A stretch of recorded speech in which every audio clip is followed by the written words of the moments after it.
Leads me to the introduction of the only living superhero in my life, my mentor. Listen, I'm influenced by people who can walk the talk, as we talked about today in the theater, and I am influenced by mentors that I can just try to live up to. And I have, in some of my books, I reference those who have influenced my life. A lot of them are fictional characters. Robin Hood, I love what he stands for. Willy Wonka, I love the brilliance in the marketing of Willy Wonka. And then there's Rich DeVos. Willy Wonka, Robin Hood, and Rich DeVos. Now Rich, I put a coat on tonight because I knew if I didn't, he'd make fun of the clothes I was wearing. So I kind of dressed up a little bit for you tonight. He always makes fun of the color of my clothes and my jackets, but all kidding aside, I cherish the time that I get to spend either in front of him at a basketball game or on the way to a basketball game, at his house, and when I don't have him in person, reading his books. And on my website, under recommended reading, all of the books that Rich has ever written are referenced there. Very short little reads. His new one, 10 Powerful Phrases for Positive People, is one that I strongly encourage you to read. And so there are not a lot of people that are living that influence the way I live my life. And this is the prime example. The king of capitalism and the really the founder, in my eyes, of free enterprise, at least in this generation, is Rich DeVos. So let's give him your undivided attention.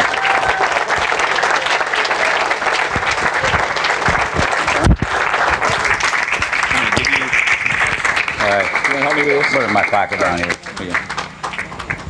Let me put this on right. Well, good evening, everybody. Excuse me, Frank. Break your leg here on my new stick. I'm really not lame. I just fall over. So the doctor said you better carry a stick. Anyway, we're happy to be here with you.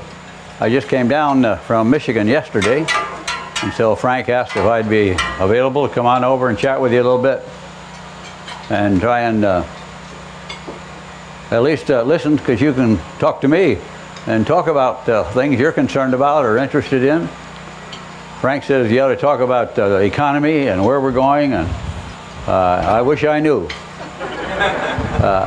I was speaking the other day, in fact, from down here in Lauderdale the other day with a Japanese group of Amway people.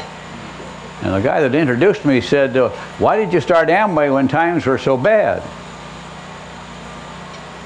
Because these were bad times in Japan, and just like they are here. And so he said, why would you start a business in those times? I said, well, first of all, I didn't know they were bad times. You know, you don't know whether it's good or bad. You just know it's now. This is your time. Somebody said, well, I got to wait for better times. I said, well, just go ahead and wait. Next thing you'll be old like I am. You know, there is only one time, and that's now. And this is your time. And you've got to figure out what to do with it. And I know there may be better times to invest or not invest or to buy or to sell and all that. But your life is moving. And moving faster than you know.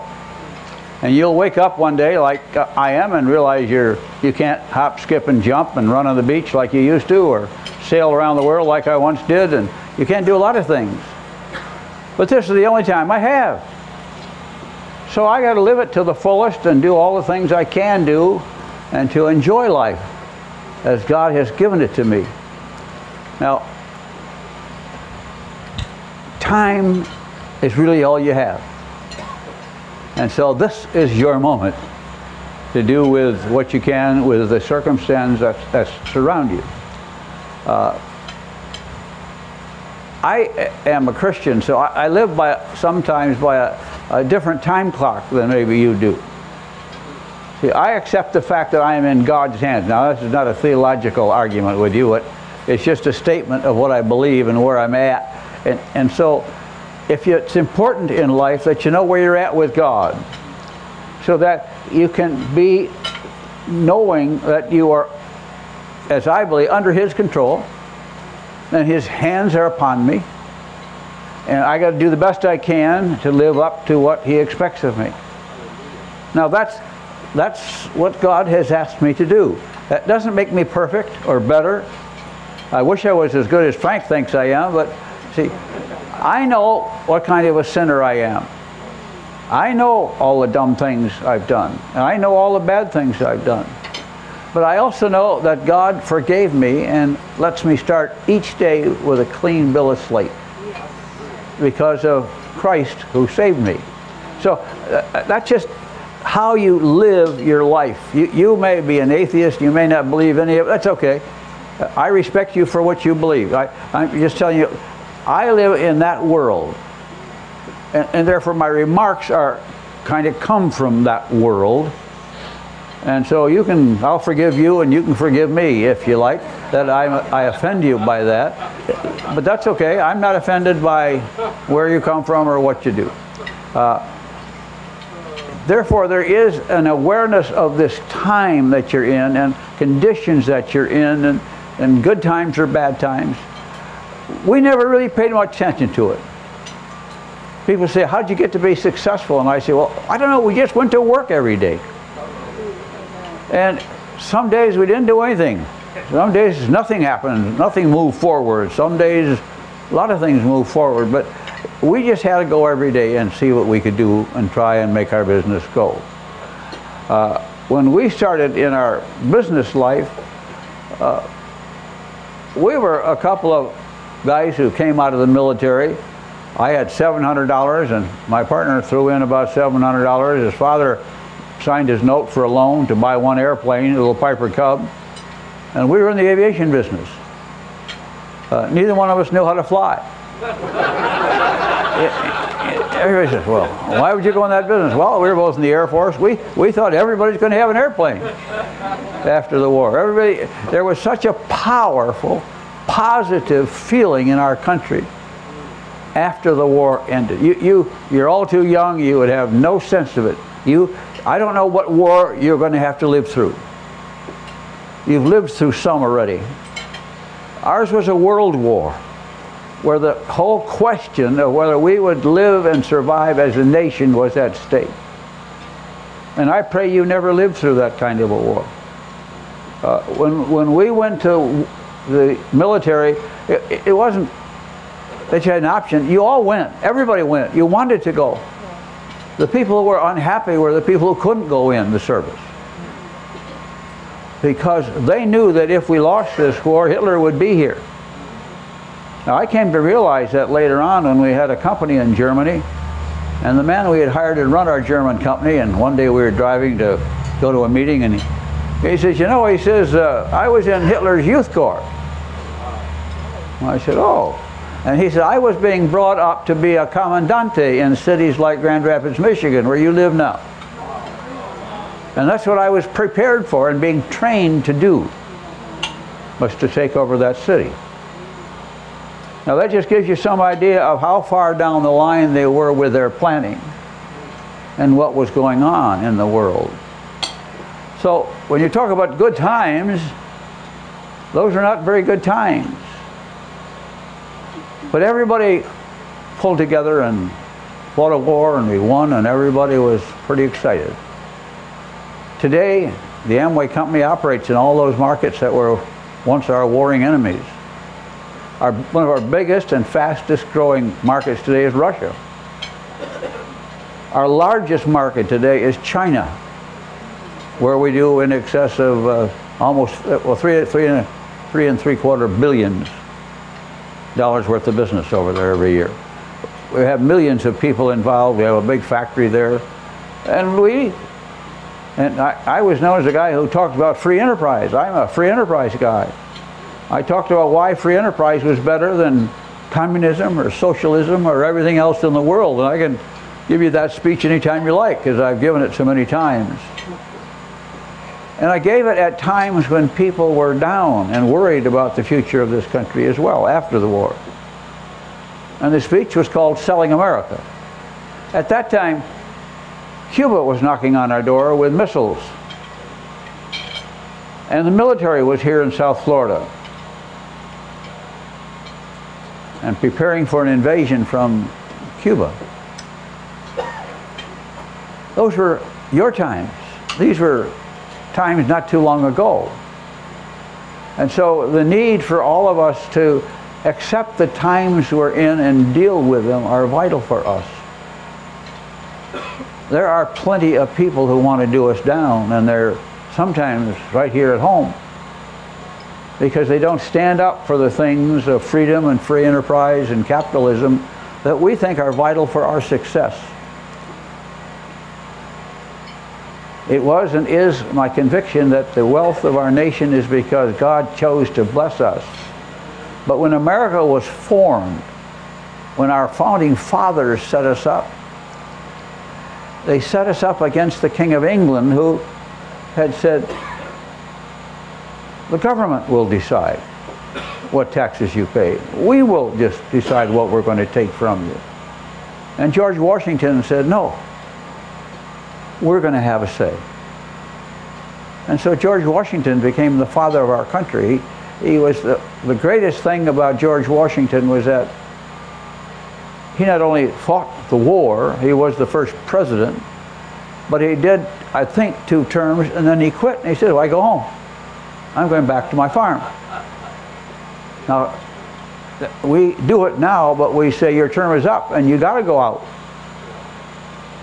But you have to be concerned always with people who don't want to go out. And like Chavez and some of the other people in our country today, not in our country, but in nearby countries in Central America, they intend, the guys who are running them, to stay there forever. And so Chavez changes the rules so he can stay there forever. But if we're going to stay free, it will be a war that you're going to have to fight for and stand up for and take a position on. So now that's got nothing to do with what Frank asked me to talk about. Other than the economy and the times you are in, and that it was in such times when things got bad that Hitler took over Germany. There was a lot of inflation in Germany. It took a barrel of money to buy a loaf of bread, they used to say, because of the erosion of the value of their currency, because of the way Hitler had spent it. In fact, before him, the people had spent it. And so Hitler came in to save Germany and protect its freedom, and became one of the bad dictators of the world. I lived through the times of Hitler and Mussolini, who was a small player, but you had the guys in Japan, you had the guy in Moscow, we had Mao later on in China, who killed 50 to 60 million people because they didn't agree with him. And when he would march from his great march to take over the country and go through these towns where the top real estate guys were and the leaders in the community, he would just hang them in the central square because he didn't want anybody in the town who would stand against him. And so he just killed 40 to 50 million people, casually, without any choice, without anybody's opinion but his own, because he wanted to take over, which he did. Now, I live under that system when I do business in Japan. But I accept the fact that I can be thrown out of Japan at any time. I mean, out of China at any time. We do operate in Japan as well. But it's just I remember the day after we built a big factory in China when we got a big dividend check we'd taken out of China, and my partner and I said, wow, we're even. We got all the money out of Japan that we put in there, I mean, out of China that we put in there. Now if they kick us out, we're even at least, because we're going to play on their money from now on. But you live in that sense of fear even today. They just decide you're out. But they don't like your kind of business. These good times for you, these are your times. Now, I wrote this book because it was a speech I'd given and some of you, I've seen the book around a little bit. I recommend it to you. I had done a few other books, and my public relations gal said, "You got to do another book." And I said, "No, I'm too old to do another book. I'm in my 80s now." And you know, everybody said all these things. There's nothing new to say. She said, "Yes, but the difference is that if you say them, there will be some new people who will read them. And therefore you do it even if it's old stuff." And so they took this little speech I'd given on phrases that I used in building my business that might be helpful to you in building yours. We're going to believe that our freedoms are going to be maintained, and you and I are going to have to fight to protect the intrusion of government on our rights to run our businesses in the best way we can. I don't know whether they're going to tell you how much money you can make next year, or whether they don't like the percentages you operate under. But you're going to have to get together and fight it when they try it. Because they are already doing it to the bankers, as you know. And that's just another step in their process of controlling people who achieve. Frank and a lot of us in this room, we're all in favor of people achieving. The better you can do, the more we like it, huh? But not everybody likes that. And so the Christian, the Old Testament concepts of coveting and of jealousy are primary sins that I experience and you experience. Whenever you achieve, somebody else has demonstrated to be less of an achiever. And so their resentment and jealousy gets up. And as that goes higher, and as you go higher, that gets higher. So as you move ahead, watch how you conduct your prosperity. Don't talk a lot about it. Enjoy it, and build up others, and be a giver like you are when you come here. Anyway, the phrases in the book that it's a little book called 10 Powerful Phrases for Positive People. The PR gals, oddly enough, I do have an agent in Hollywood, and he said, "I'll shop it, and I'll see if I get anybody who will want to print this speech." Yeah, it's hard to believe, isn't it? And he, thanks, and he shopped it. And this publisher said, "I like it." But I had 6 phrases that I used. And they said, "You got to have 10 phrases because 10 sells better." So we now have 10 phrases in the book. The concept of the speech and of the book was that as we prosper, that we try to bring up as many other people as we can. We don't try to be higher than or better than. We believe that everybody can. And therefore we have to become cheerleaders. And that's the object of the book, how to teach people how to be cheerleaders. There is good in everybody. You have to look for it harder sometimes. Some people are good looking. But to no credit of theirs, they just happen to have good looking parents. You know, so don't get your head up in the air or, you know, too high, because you didn't have anything to do with it. And as I say to my grandchildren, you have to carry the burden of born into the family of wealth, okay? Now, it doesn't make you any better than anybody else. You didn't have anything to do with it. You're stuck with it. But that means you have to have a higher level of responsibility because of it. Not just the license to go ahead and spread it around and tell about how great you are because you inherited some money. That's not a license to do that. It is a responsibility to try to lift up others. So I want you to become cheerleaders with me, or my word is life enrichers. And this book is how to be a life enricher. I'm not going to go through all of it. I'll just give you a couple phrases from it. And the first phrase I put in the book was, "I'm wrong and I'm sorry." Because they are the hardest words and the hardest phrases for you to learn. We are all wrong sometimes. We all make mistakes, and we are all sinners. Okay?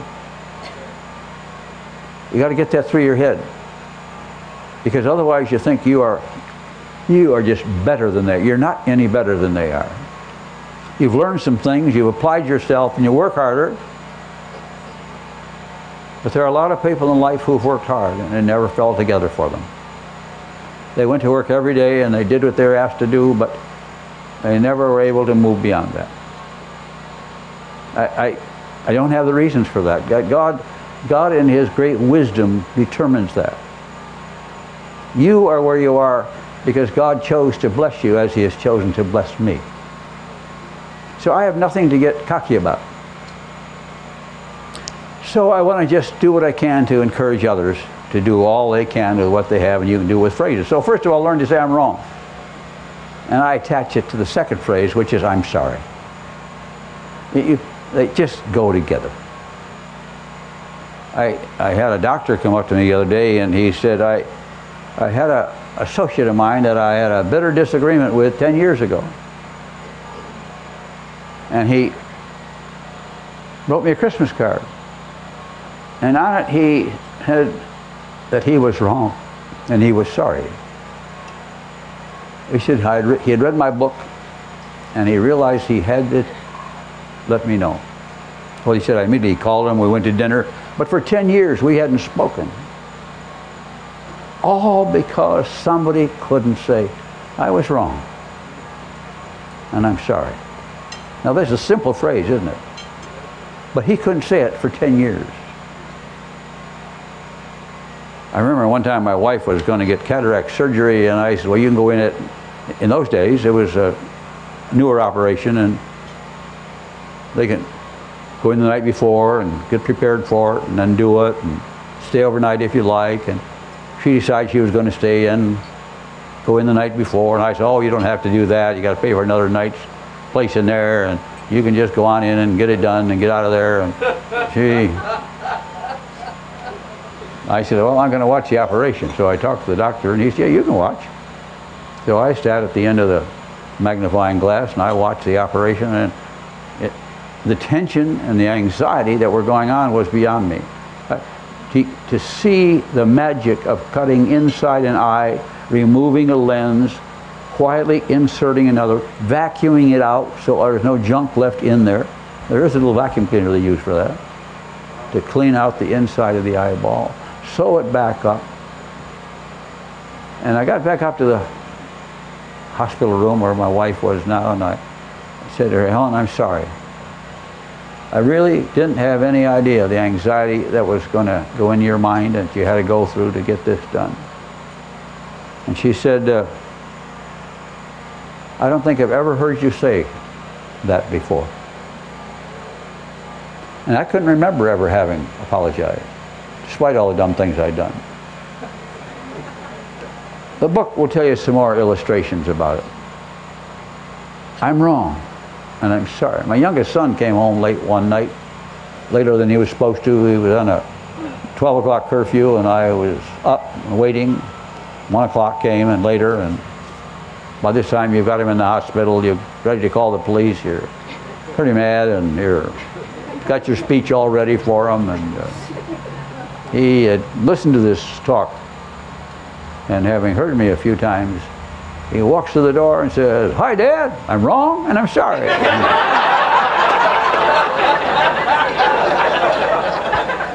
Now what do you do? Huh? And you see immediately that the speech is gone, all the arguments are gone, all the tension is gone, all that stuff just disappeared in the twinkling of an eye. Because somebody could say they were wrong and that they were sorry that you didn't call. Now, when we were young, we didn't have telephones hanging in our pockets, so we had better excuses. But it illustrates for you how quickly you can solve an argument, a big disagreement, even if you don't even really think you might all be all wrong. Just say it anyway and get it over with, because you probably got some part to do with it. But Take the phrase and learn to use it. It will change how you live at home. Your children will have a new relationship with you when you learn to say it. And they will learn to say it. And it will improve a whole lot of things in your house, and in your life, and in your office. Realize that you and I mess up a lot. And then move on to the positive ones. And I can dig some out and try and read one of them. But they're all like, since I'm going to stop here and you're going to talk about whatever you want to talk about, they go like, you can do it. I believe in you. I'm proud of you. Thank you. I need you. I trust you. I respect you. And I love you. 10 simple phrases that built the whole world of Amway. You might not believe that, but it really did. I spent my life as a cheerleader going around the world telling people about what they could do. Telling them, you can do it. I'm proud of you. I believe in you. When they want autographs, they would say, I can do it. Say, you can do it, and then sign it.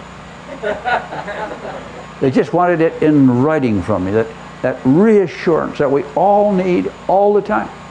Every time I make a speech, I come home on the way, and if my wife doesn't say something, I say, well, was it okay or what? You know, say something. No, she said, you were great tonight. I said, well, at least you could have said so. Well, she said, you're always good. I said, no, I'm not always good, but, you know, relatively, you know, just give me, give me a, hey, good job. That's all I got to hear. I can hear it once or twice. It's okay. You can say it twice that I did good. You never can have somebody tell you did good enough, can you? And so you have to learn to repeat it. When people would write me notes, and sometimes they write and say, well, my son just became an Eagle Scout. And I had my little pad of paper, and I write back and say, oh, I'm so proud of you. I'm so proud of your son, and send it back. Bang. I rarely ever dictated a letter. Early days I did.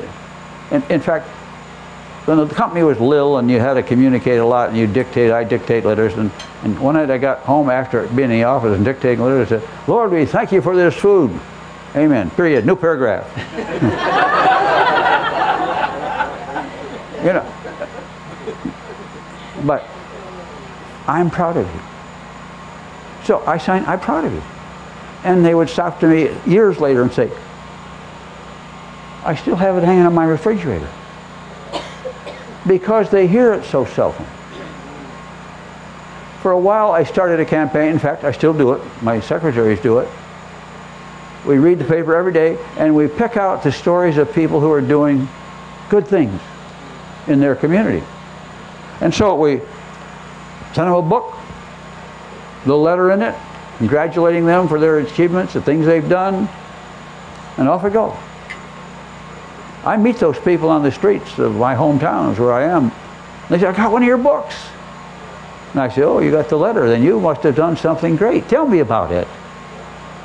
And then they start to tell me what they have done. That's so important. To let them tell you what important thing they did. They say, well, I'm a part of that thing that Frank does, caring for those people in Haiti. I'm a part of that. It's important that if I meet you, you tell me that. We can rejoice together with what you're doing and we are doing. Because we need to help them a little bit too, to try and make that all work. I read you all the phrases. I'm going to not go over them again. My father, when I was a young man, said to me, get in business for yourself. He'd always wanted to be in business for himself. He never achieved it. He always wanted it. And so that's all he talked about. When I was in high school, I met my partner of a lifetime in business. And while we were in high school, all we talked about was what kind of business we were going to get in. We never talked about what college we were going to go to. We just talked about the business we were going to get in. Because of his encouragement. And he had another word. You can do it. You can do it. You can do it. Always, you can do it. Not a big phrase. But if you're a little insecure, it's a big phrase. And so to the people you work with every day, and they're a little doubt, and they just lost a sale, they say, oh, it's just one of many, you're going to go by, I trust you, I believe in you, it's going to work out. Times change. I've been through those days. You can do it.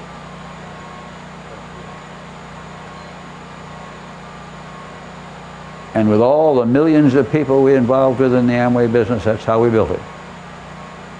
By telling them they could do it. The business we're in is a matter of encouraging others to achieve. You have associates you work with who need your words of encouragement. So take the book, go buy the book, it's okay. If you want to wait a little while, it'll be out in paper, it might save you a couple of bucks. But in the meantime, you're going to miss some opportunities to learn from that book and impact your life. I have many letters already. I gave this book to Bill Clinton the other day. I'm on a board that he's on, or he's a part of, the National Constitution Center in Philadelphia. And I gave it to him at dinner, and he said, I'll read it tonight. He came back down the next morning, and he said, everybody should read this book. This book is terrific. He said, I didn't get quite through it. He said, I fell asleep, and I didn't get the last 2 chapters, but I will. I talked to him again recently, and he said, I still love that book. He said, that's a great book. Anyway, it will impact you for good. Not complicated, not sophisticated. Some people say they read 1 chapter every night. Some people have their grandchildren that when they go to bed and they pray with them sometimes, and they just say, well, you read this chapter tonight and we'll talk about it a little bit. And that becomes their kind of devotion as they talk about it. But it's a book that will improve your life. My life is pretty simple. I didn't go to college, but I had great mentors and teachers and my parents and my family and my partner that we encouraged each other and we kept going when the times were tough. And when the times were tough, we just fought it through and kept going. We've had wars with the government of England that tried to throw us out. We fought wars with the Federal Trade Commission. We've had wars with the government of the communist country of China and Russia. We have to fight with them all the time because they want to say, oh, your guys are making too many claims. You're telling people they can make money. Well, we got a lot of people making a lot of money. Thousands of people making a lot of money. But they are afraid of telling people they can make money because maybe some won't. Well, that's true. But some will. But the mentality of the socialist mind is that if some can and some can't, then we don't talk about it at all. And that is the end of what free enterprise is all about. And that's why we got to keep talking about it and defending it and supporting organizations that do. Anyway, Frank says, be quiet and talk about anything you want to talk about. Okay, so let's take advantage of the opportunity.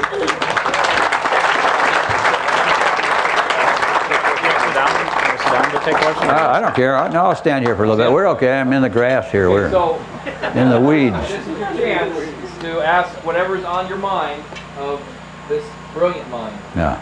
So and then make sure you enunciate as loud as you can, and if you can't hear it, I'll repeat it. So Philip, stand up. Bad news. Anyway, Yeah, Vince is good. who's Vince? Carter. Oh yeah. I was gonna ask. I have a caring heart, and I want to bring my friends along with me for the ride. And Frank had talked about the importance of a team, and I can see the potential in my friends and the people I want to do business with. But sometimes, because of the economy or whatever circumstances they are, I can't get them to see what I see in them. And how do you take a horse to the water and make them drink? I don't. I don't try to make a horse go to water and drink. I do everything I can to encourage them, and then I move on. It's their life, and I can't waste my time worrying about it. If they don't want to do something for themselves, I can't do anything for them. They have to take the lead, and all you can do is make them aware of the things they're going to miss and the fact that they're committed to their fate, then they're stuck with it.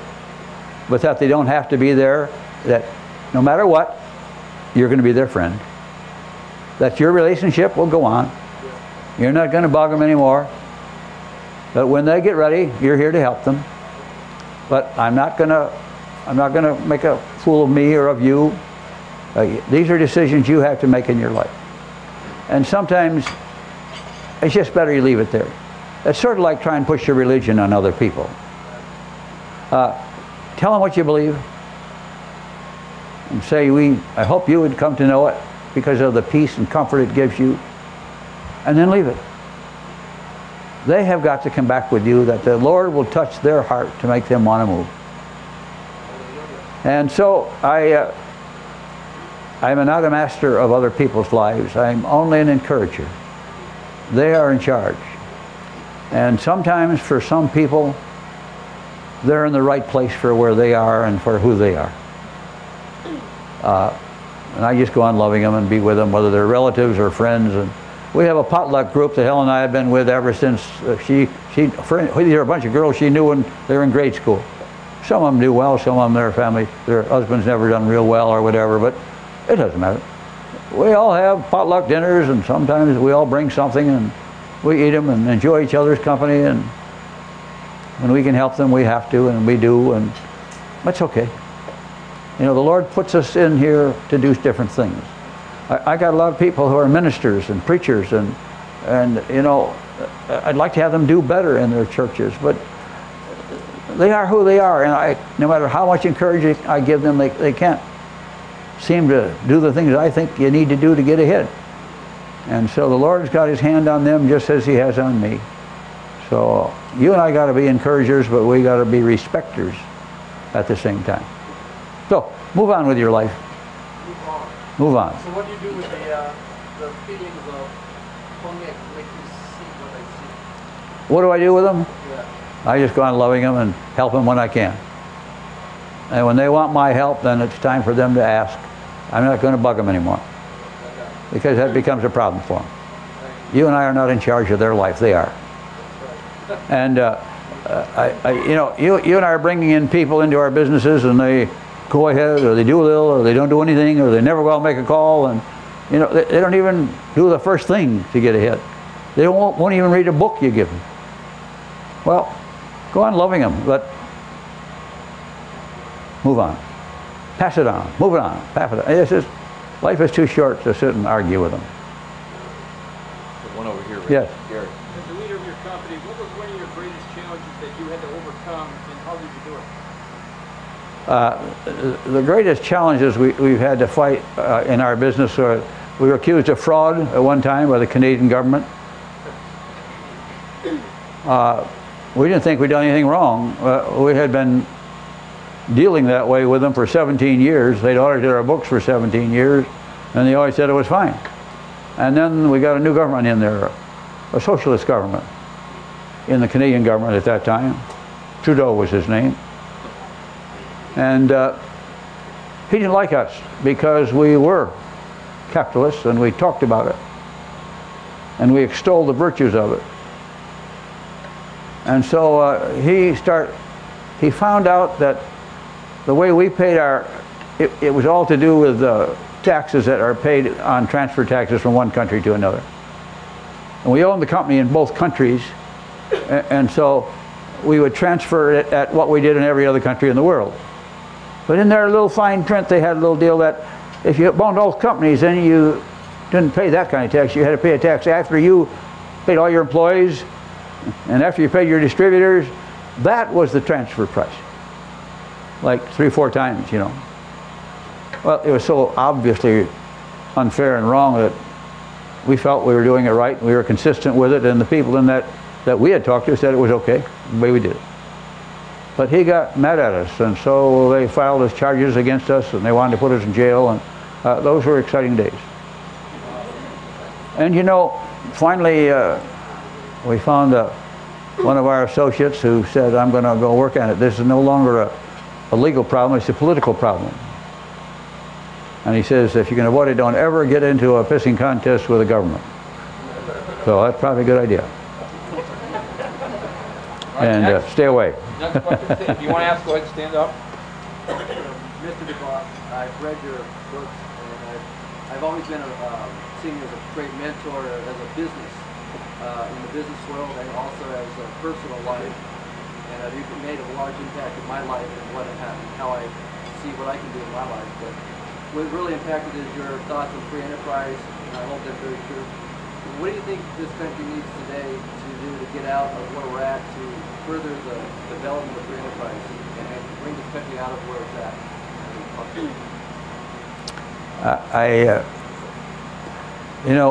I hate to say we got to do what I'm just telling you to do. We got to raise the esteem of people that they are able to do things for themselves.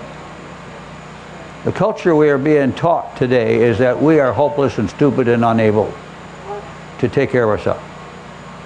They don't quite say that to you, but they say, well, we have to pay your medical bills and we have to take care of it because you're not smart enough to do this. Well, if they can pay my medical bills and I still don't know enough to go to the hospital, I'm still going to be sick.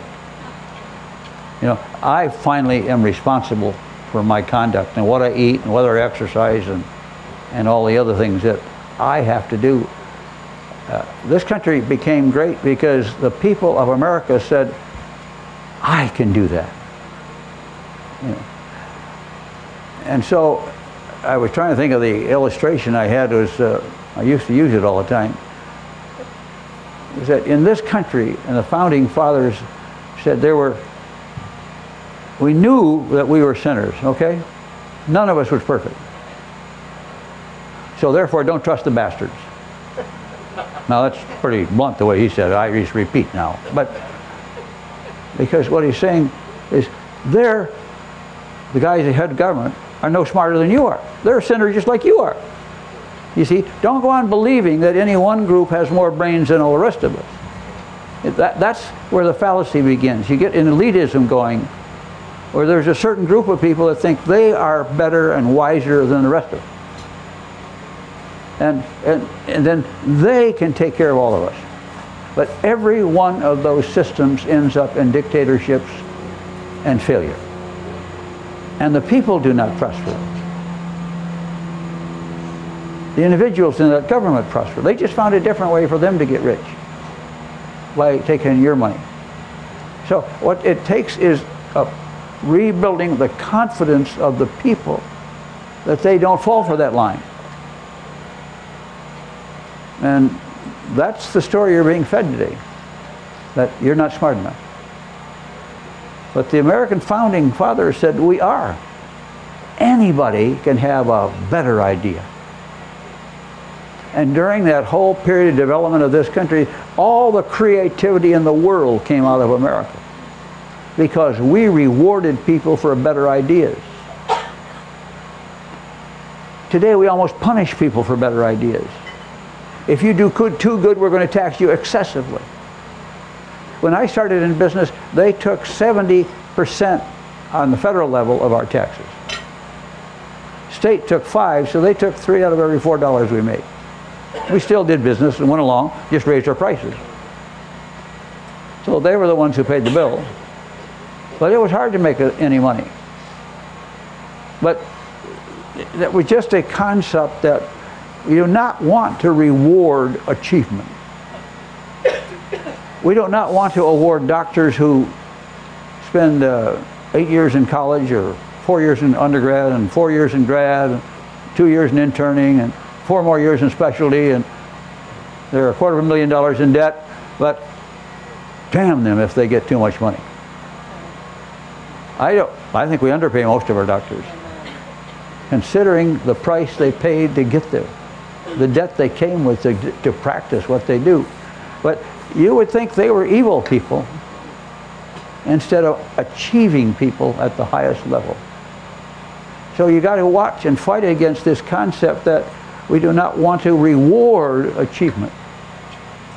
I know there are a lot of greedy and cheating people, but we got a lot of that we got to clean up in medicine and in everything else. It's in government as well. The failure that we have economically isn't because somebody made too much money. You know, the failure is because somebody tried to help people get a lot of things without paying for them.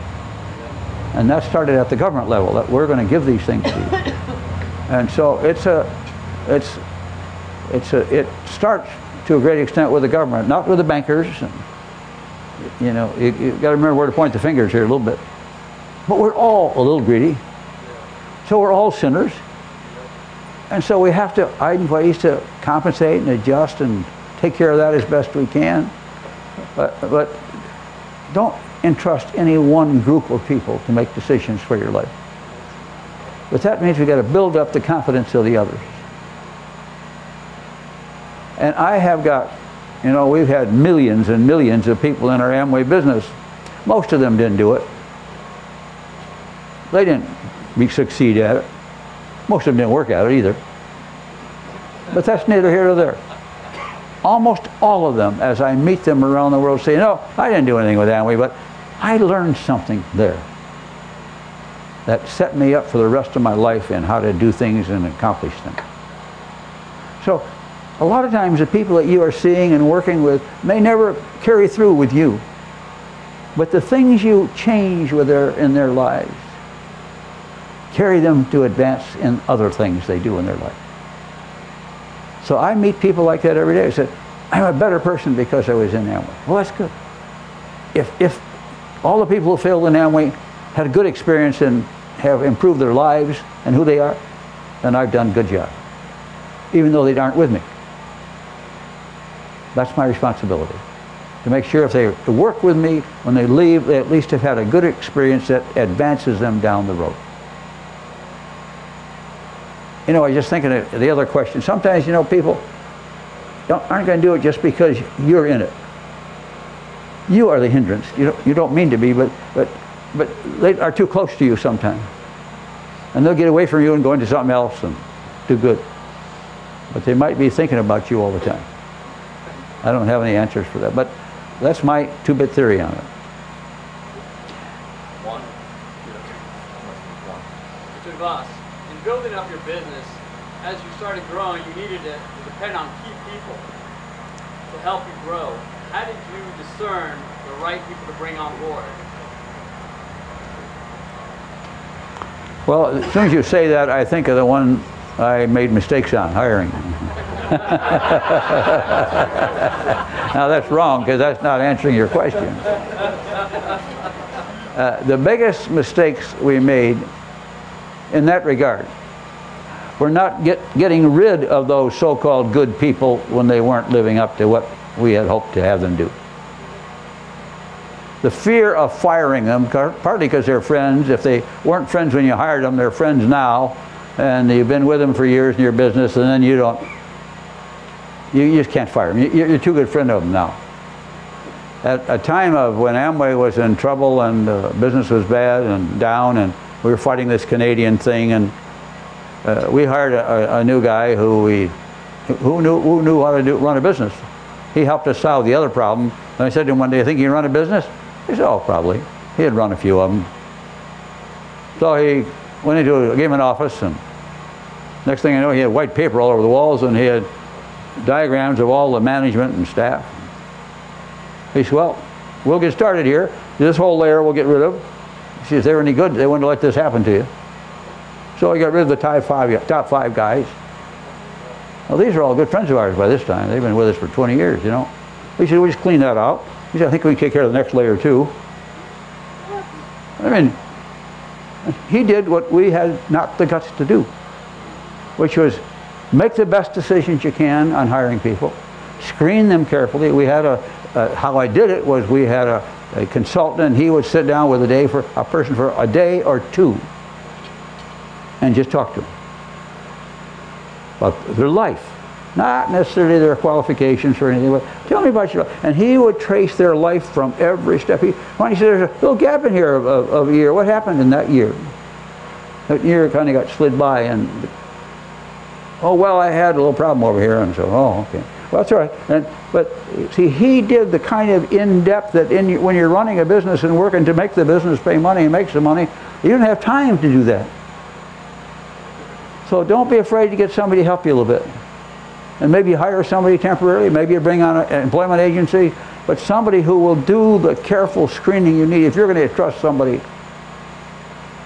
with a lot of money to handle your finance department or things like that, you may have to go through several people to get there. because it's a tough time, it's a tough deal to find a person who can be an effective manager. They're there, but you got to dig for them. And after they've been around you too long, sometimes they think they're you, and they're entitled to what you have.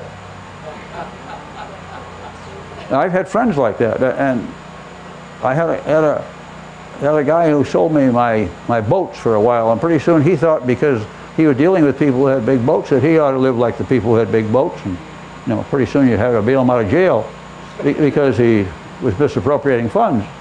It was no problem. He just grew up with a high level of people, and he himself felt like he should live at that level. Well, he wasn't living at that level. But that's what happens to your people when sometimes you have them around too long. So look over your staff, be careful. I have no simple answers for it, but don't be afraid to change. Maybe it's the best advice I can give you. If you have any questions, most of the people I've had to terminate that I worried about and felt sick about, and how am I going to tell them, and what's going to happen to their family, and then finally you do it. And then you clean out their desk, tell them to clean out their desk, and then you find out all the junk that's in their desk was work they never did. I had one guy who I had complaints from people. Said, "Well, he doesn't answer the mail. I send letters, I never get answered." Well, we finally, the desk was so packed with it, you couldn't open the drawers. There were so many unanswered letters. He was a nice guy. He just couldn't get the job done. But most of the people that I've terminated, they were a lot worse than I thought they were when I terminated them. I was too late. Yes? Mr. DeVos, I'm an Orlando Magic season ticket holder. Wonderful. Thank you. Always want to personally thank you for your stewardship in our community. Thank you. And I think we can go undefeated this year, don't you? Well, I've had that thought. But I wonder if you could talk a little bit about what it's like to be a leader in a community and the responsibility you have as the Magic owner in the Orlando community. He wants to know about Orlando and how we treat ourselves and how we get into that game, and how do we handle the responsibilities that come with owning a team. When we bought the team, we had a family meeting, and the first thing that came to us was to buy a baseball team and bring it to Orlando. The National League was opening it up, and it ended up that it went to Miami, and the Marlins were formed by Huizinga. Oddly enough, Huizinga, you say down here, he owned the Magic. I mean, he owned the Marlins, and he owned the Dolphins until recently. He and I both dropped out of the same college. We both came out of the same church. And one day I said that, and he said, no. He said, I got kicked out. And the college president would go around and say, come to our college. We got 2 billionaires who got dropped out of here, he said. The best school to drop out of there is. But I called him after he got the franchise, and I said, Wayne, I said, congratulations. He said, why don't you be my partner? I said, no, I think not, Pace. I'm just going to pass on it, Wayne. You just enjoy it. And you got it. No, he said, I think you won. But I said, we'll see. We didn't get that. But because of that, Pat Williams, who was the guy doing all this, was in time the general manager of the team, and the owner was in financial trouble, and so he called up, and the lawyers did, and asked if we would meet quietly and talk to him, and so we bought the team. But the family met. And on decisions like that, it was with our 3 boys and daughter, and we would talk about these things and whether we should invest that money in a business that doesn't make any money. A lot of people think you make a lot of money when you have a team like that. You don't make any money. We have never taken a dime out of Orlando. Now, our franchise is worth a lot more money. That's like buying a wonderful big house, and you say you're going to make a lot of money because it's going to increase in value. But it doesn't increase in value until you sell it. You don't make a dime until you get rid of it. And that's the way it is with the Orlando Magic. So you have to accept the fact that it's a real commitment, without any money coming out, but an asset that grows. So the $80 million we paid is now probably worth $500 million, but that's been 18 years. And so when you get all through looking at it, it's probably a decent investment, but not great. But it's been a lot of fun. So we didn't buy it to make money. We bought it because we wanted to have an impact in a different community. We talked about it. We said, we have the Amway world, and we speak to a lot of people every day. Maybe if we owned a ball team, we could talk to some young guys and we could pass on our faith and our hope and our positive belief for them. And they could have passed it on to other young people. And that's why we bought the team. And we also felt that we could have a positive impact on a community for good. So they would learn those good phrases and faith subjects and so forth. So that's why we bought the team. I think we've done pretty well in the community and with our ball players. Monday night, they'll all be over to my house here. I live right down the road here in Alabama. And all the team comes in, and I will talk to them on 3 subjects. First of all, I want to get to know them, so we have time to personally visit, because we got 4 or 5 new guys. I talk to them about our faith. We're the only owners that have their ball players over that I know of. Or maybe somebody does, but we do it because we want them to know what we believe in. We want to testify to them. They said, we want you to know your owner, we want you to know what we believe, and if you ever want to talk about it, we're here. Just like you were talking about over there, right? I tell them what I believe, and if they want to know more, talk to me. And sometimes we do. Sometimes they don't. Sometimes they get in trouble, and then we have to deal with them. Usually, we've had good ball players. And that's partly because we won't take bad ball players. If they have had a bad track record, we won't take them. If they've been in trouble, I'm not going to hire them. I don't need to bring any trouble into a situation. So my wife said, we will not bring that person into Orlando. We don't want that kind of person around our town. We don't live there, but it's still our town. We have 3 places we feel responsible to support and give to, Orlando being one. And so the joy has come with the fact that we've been able to have an influence for good in the community through our ball players. And it's a great honor to own a team. At one time I thought of selling the team, and I said, no, I think I'm going to keep it. I'm going to keep it because it's a family builder. We have 16 grandchildren, 4 children. And when you're in a championship race like we were last year, all the grandkids are there, and they are from 27 to 7.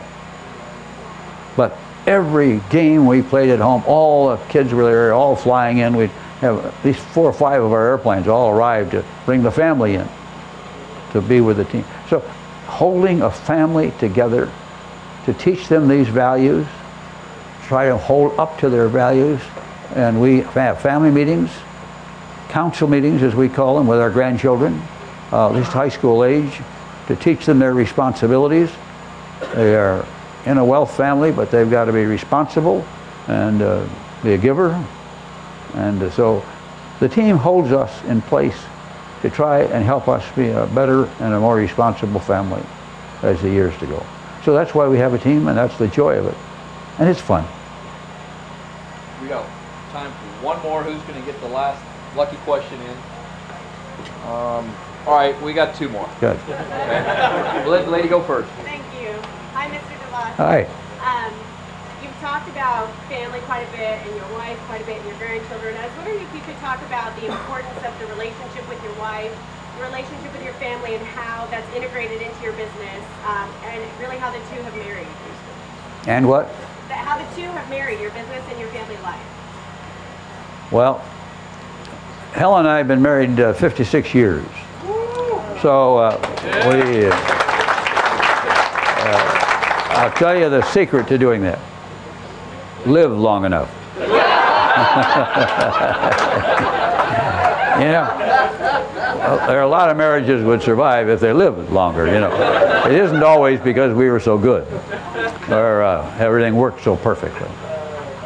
I have a wonderful, loving wife and forgiving wife who deals with me very well, keeps me humble, and that's important. Who, when we were running around building a business, who was always home with these kids and guiding them and bringing them up and teaching them a faith and all the good things a good mother does. So give credit to her entirely for these children. What we did in our life was plan our vacations always before we put any business schedules down. The first thing would be we'd plan our winter vacation to Florida, and when our kids were little, and we'd come down here for a month, and we would just be together. We didn't do any business. We just played on the beach down here and played pickle and every other, throw the football around all day, and some of the neighbors got unhappy the way our passes went, but so that's how we did our life. And the birthdays and anniversaries always went on the calendar first. That kept our balance in our life of priorities. I told people we bought jet airplanes so we could come home on Friday night to be at the kids' football games, and that's true. Not only for us, but for our staff. And we do operate a fleet of 10 Gulfstreams, and we have 35 pilots. We fly a lot. But that's not just for us. That's so our staff can get home on the weekends as well. Because we have a worldwide business, we have people all over the world, and airplanes make it possible for us to have a worldwide business. But that also means we got to get our people home so they can have a decent family life. Our children all grew up in Christian schools. Not all, a couple of them went to public schools, which is all right. I grew up in a Christian school, my wife grew up in a Christian school, and we believe it was vital to us. We are major givers to our Christian schools because we believe it's a better atmosphere for them to grow up in. Action, I have a speech on 3 A's: action, attitude, and atmosphere. Decisions are made, action steps are taken based on your attitude. And your attitude is formed by your atmosphere. Who do you hang around with? I went to a Christian school, therefore I met a Christian guy. Therefore we were in business as Christian partners for our lifetime. And we could solve our problems together because we shared our faith together. That makes a difference in running a business, especially a partnership, which is filled with difficulties. I'd never recommend a partnership to anybody, and neither would he. But people say, well, you're a partner, I think I'll get a partner. Well, don't buy it, that's a bad deal. That only adds one more risk factor to your deal.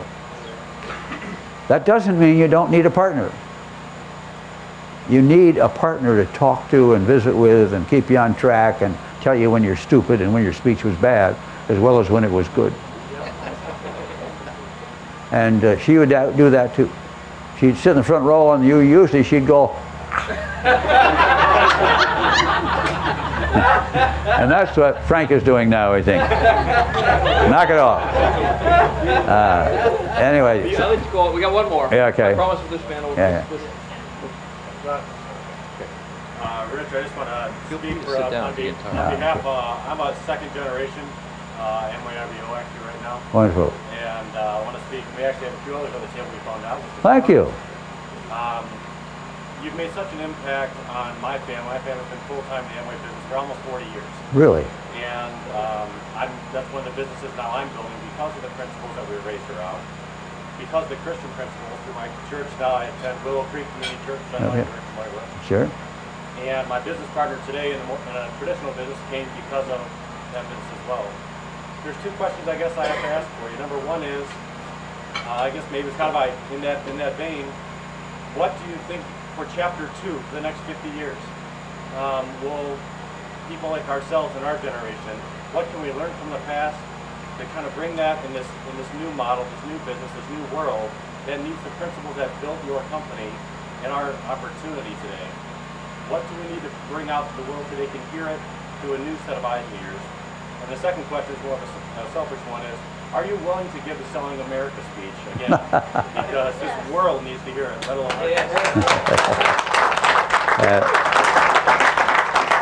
I became, I'll talk about the speech in a minute. I've tried a few times, and I never could put it together with the same enthusiasm I had. I felt we had slipped, and I still feel that way. Now, partly that's getting older. I grew up right after that war, and we were so excited about America and what it could do. All this negative stuff you hear about what's wrong with our country, you know, it was always that way. There were always problems in the world. There were always people who didn't get to the doctors or couldn't pay their bills, and there were always poor and hungry people. And we always got to work to solve it. But the solution is not handouts. That is not a solution. That's a salve that helps, that delays it, but it will not solve the problem until the people who are living that way can change their style and get going and learn to be a better participant. Now, that's an easy thing to say and a very difficult thing to do. People talk about the poor. I understand, but I don't believe the poor are a constant group. They're a passing group. It's a stage you go through. You don't stay there. That's the difference. But there are a lot of people who think, well, we've got to take care of the poor, and they're always talking about the same group of people. They aren't the same group of people. That's a new bunch. That other crowd got smart and moved on. They got educated. They improved themselves, or they should have. That's the difference. You see, I believe it's a passing parade, that they move on. And that's the philosophy we got to teach people. That just because you were born poor doesn't mean you stay poor. I was born poor. My father was unemployed for many years in the Depression. We had to move out of our house. When I hear people talk about that day, I said, I went through that. That's okay. We just move on. And in the midst of all that stuff, my dad says, you can do it, you can do it, you can do it. And we were living in my grandmother's attic at that time. So it's the philosophy of the greatness of our country and the ability of people to improve themselves and move on. And it's that attitude that is prevailing in our country today. Many people say, well, you're helpless and government's got to help you. Government can help you, but it can't solve the problem. The problem is making the people able. Now that means education, opportunities of education, equality of opportunity, open doors. You know, when he started Amway, he said, anybody can come in. We finally had to have a law, you got to be 18, okay? But we had a lot of people start selling earlier than that, because people were in, they wanted their kids to start. So today, that's the limitation. But we don't care what your education. I've had people say to me, we ought to have surveys and studies of the successful people, so when we recruit people, we only recruit those kind. Jay and I said, no way, we don't want to know that. Because if we know that, we'll forget all the others who don't have all those so-called good qualifications. Our business is to pick people up from where they are and help them move on. And that's my philosophy for the country. Move on. Pass it on. Move up. And as long as we had that in this country, we kept solving problems and finding better ways. And it's the next generation that's coming up that's going to pick our country up again and do better and bigger things. But we got to have faith in them. And we got to encourage them. Because if they're in that atmosphere of that negative world, then they won't have the courage to keep going. And you and I have got to help them with that atmosphere. So I grew up in a good atmosphere. Even though we were poor, it was still a good atmosphere. And you and I have got to work to create a better atmosphere. Anyway, 50 years in the Amway business, I summed it up when I made a 50-year speech for all of our very top people. We had it in Las Vegas, and Amway has certain founding pillars, we called them. But they were always freedom, family, hope, and reward. People are worthy of what they are, and they should be rewarded properly. They should have hope always that they can improve and do better, and hope for their children. The family aspect is an important aspect because that's what creates the atmosphere. As you're in a family situation, an atmosphere of conducive to believing in each other. But faith is the first one that isn't in our pillars, but I use it in the speech because I thought faith was before freedom, and I got them mixed up. And I had all my speech prepared around faith. And that's because one of our top people in Japan said to me one day, what does your faith have to do with your business? Wasn't that interesting? Nobody ever asked me that. But years before that, a gentleman had, in fact, W.R. Grace and Company had come in and tried to buy us. They offered us millions of dollars, and it would have been time to take your money and run. But we said, we don't want to sell. We want a business of our own. You know, it doesn't matter just getting the money and running. It's a matter of having the fun of running it. And so we dismissed it and said, we're not for sale. We just want to know what somebody thought we were worth. Well, the guy says, if you don't want to sell, I'm going to tell you, we're going to start a company and we're going to compete with you, and we're going to take you on if you don't sell. I said, I'll tell you what, I'm going to go out in the back room a minute and get the kit. I want you to have the Amway sales kit so you know how we do it. The plan's in there. And follow the plan and you'll be okay. And they went off. It was Grace Chemical Company, big company, airline shipping company. And they started a company out of Cincinnati. 3 years later, they went broke and closed it up. And I met Mr. Grace one day and I said, hey, Mr. Grace, what happened to your competing company to ours, your Grace Home Products Company? He said, you know damn well what happened. I said, well, I'd heard there were some problems. Well, he said, we closed it up. I said, I don't know why. I gave you a kit. Everything was in it. He poked his hand in my chest and says, young man, you left something out. Yes, I did. And it isn't the plan. It's the people. It's the faith of the people in themselves that builds the plan. That's what makes any business go. It's not just the system. And so we are in the business of helping people respect themselves and do everything they can to improve themselves and to teach others how to do it. That's the key of our sponsoring system. But if I get all through it, I would put it this way to you, as I did to them. It all comes down to this. You first and me second in the operation of your business. You first and then me. If I take good care of my customer and they do well, then I do well. But I don't do well at their expense. If they got a bad deal and I made a lot of money on it, it's a bad deal for me. And that's partly what went wrong in your industry, in the real estate business and banking business. It all got about what we could get, but to H with the customer. Or the poor person who bought the house that they couldn't afford to buy, and they were overextended and they couldn't pay the payments, and bankers all knew it, and everybody knew it. But they did it anyway. They got it backwards. And we got to get our country back straightened out again, where we got to continue to serve others and put their interests above our own, and then we'll be just fine. And we will prosper, and the Lord will bless us. That's biblical stuff. And so we don't do it perfectly. But that's still the dream and the goal. And I said, if we do it right, and we keep worrying about the distributors we bring in, if they do well, then we'll do well. And then we'll be around another 50 years. And if we don't do those things in this country, we may not be around another 50 years. It all happened very quickly when Mao came in. It all happened very quickly when Hitler came in. And when the Japanese, when you wake up, were marching all over China and in Indonesia and all over the place. We forgot all that part of the world. It wasn't until I got over and done business over there I realized that the Japanese had invaded all of those territories and were conquering all that. They divided up the world, you know that. Japanese were going to get the Pacific, and Russia and Germany were going to divide up Europe, and Germany was going to get the United States, and Russia was going to get the underbelly of Europe, and they had it all cut out.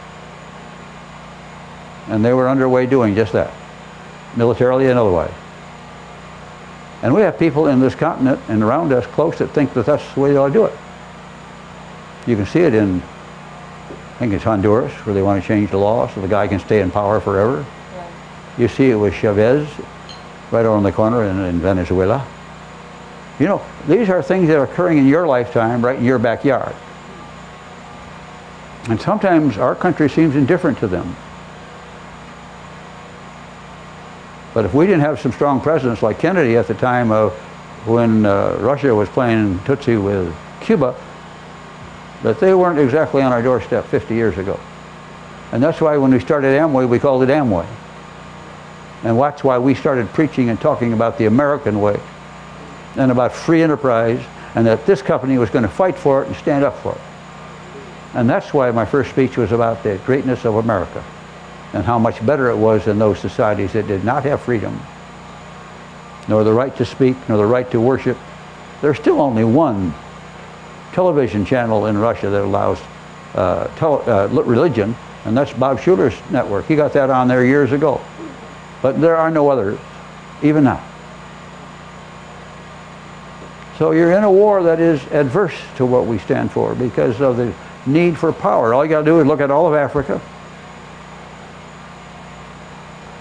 And we just started a new company in Africa. We're going to do a test in there. We want to get in there and give them some good stuff. Show them how to help themselves. There's some great progress being made. But it's not going to be made by the Americans just sending money over there. It's going to be made by the people in Africa taking charge of their life. They've got great natural resources. They just got to take charge.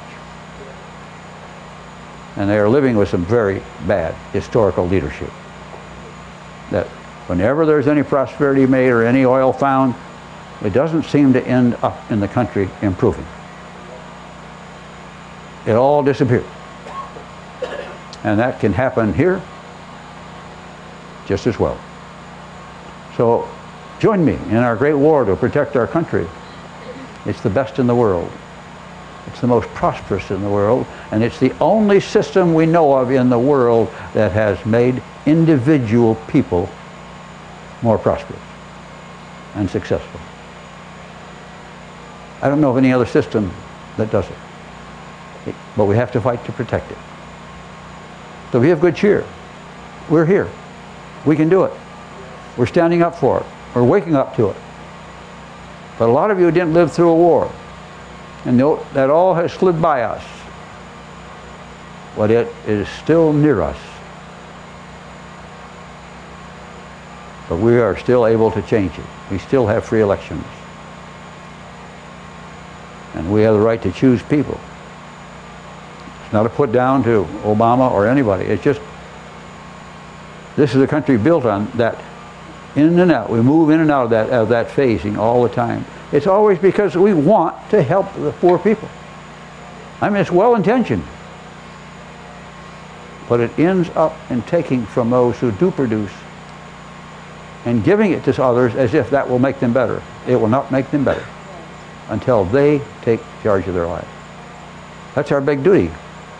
You're all in that business of doing that. So I want to thank you for letting me stand up here all this time. See you guys.